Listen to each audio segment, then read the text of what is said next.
Hallo liebe Mercedes-Familie, ich grüße heute alle Brüder, Schwestern und sogar die Schwiegermutter. Ich werde mich heute mit der Ansaugbrücke beschäftigen. Ich werde die Ansaugbrücke abbauen, weil ich in der ersten Linie eine Reinigung durchführen möchte.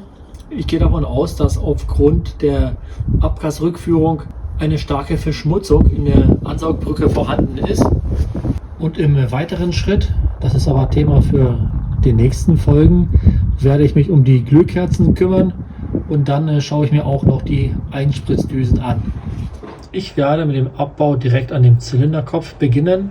Hier werde ich die Schrauben lösen, mit denen die Ansaugbrücke befestigt ist. Hier haben wir pro Zylinder jeweils 2 Schrauben, innen sechskant 6 mm. In meinem Fall bei dem 6-Zylinder sind es 12 Schrauben. Ich werde auch bei der Gelegenheit alles abbauen, was im Weg steht.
Ich habe alle Schrauben gelöst und alles, was im Weg stand, abgebaut oder auch gelöst. Besonders schwer war das am 6. Zylinder bei der letzten Schraube.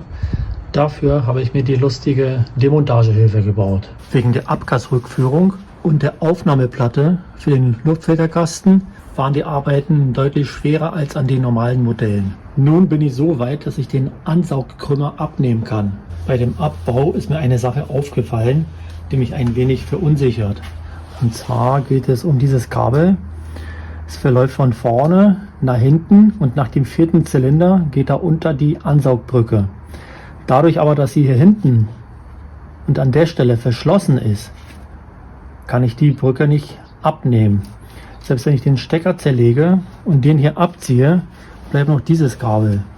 Hinten gibt es keine Möglichkeit, den abzuklemmen und vorne auch nicht. Ich vermute, dass der Zustand nicht original ist.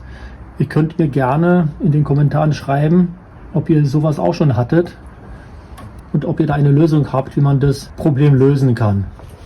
Und jetzt Stunde der Wahrheit. Der Krümmer wird abgenommen. Als erstes versuche ich den hier rauszunehmen und dann an der Seite anzuheben.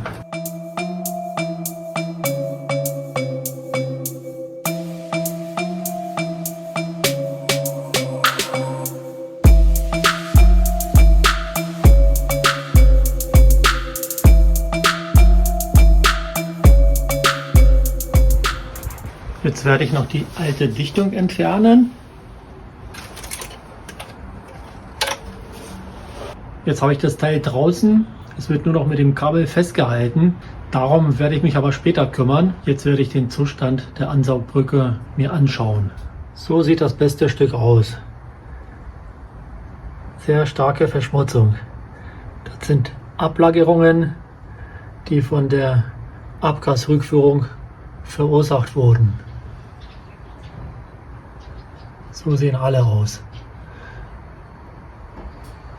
Also der Abbau hat sich auf jeden Fall gelohnt.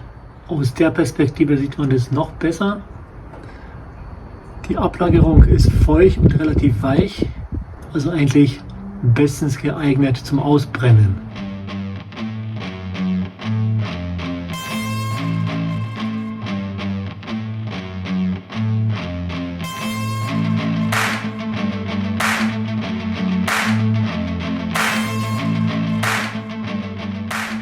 Das war die Zylinderkopfseite und jetzt komme ich zu der Luftfilterseite. Auch hier sieht man Ablagerungen, jedoch weniger, aber trotzdem sehr stark verschmutzt. Da kann man jetzt glatt sagen, dass jeder Kettenraucher besser aussieht. Und jetzt gucken wir uns den Zylinderkopf an. Also Zylinder Nummer 1 und 2 sehen gar nicht so schlecht aus. Nummer 3, 4, also die gehen eigentlich. 1, 2, 3, 4 und jetzt kommen wir praktisch zu Zylinder 5 und 6. Die sind verschmutzt. Also auch an der Stelle muss eine Reinigung durchgeführt werden. Ich habe aus Sicherheitsgründen alle Öffnungen am Zylinderkopf verschlossen. So ist es sichergestellt, dass keine Gegenstände reinfallen oder keine unerwünschten Gäste einziehen. Und auf die Frage, wie die weitere Vorgehensweise aussieht, gibt es eine klare Antwort. Ich werde mich um das Kabel kümmern, so dass ich dann die Ansaugbrücke entfernen kann. Danach werde ich sie ausbrennen. Zu dem Thema werde ich mit Sicherheit ein Video drehen. Und wenn ich mit der Ansaugbrücke fertig bin, werde ich noch den Zylinderkopf reinigen. Und jetzt noch ein kurzer Blick Richtung Luftfilterkasten. Da sehen wir die Anschlüsse an der Anschlussplatte. Hier auch alles verschmutzt. Hier ist auf jeden Fall auch eine Reinigung erforderlich.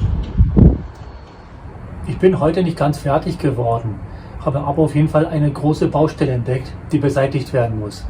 Das war das erste Mal, dass ich bei einem 6-Zylinder mit Abgasrückführung die Ansaugbrücke abgebaut habe. Wenn du das auch schon gemacht hast und mir ein paar gute Tipps mitteilen kannst, dann werde ich mich freuen, wenn du das als Kommentar unter dem Video platzierst. In diesem Sinne, bis zum nächsten Mal.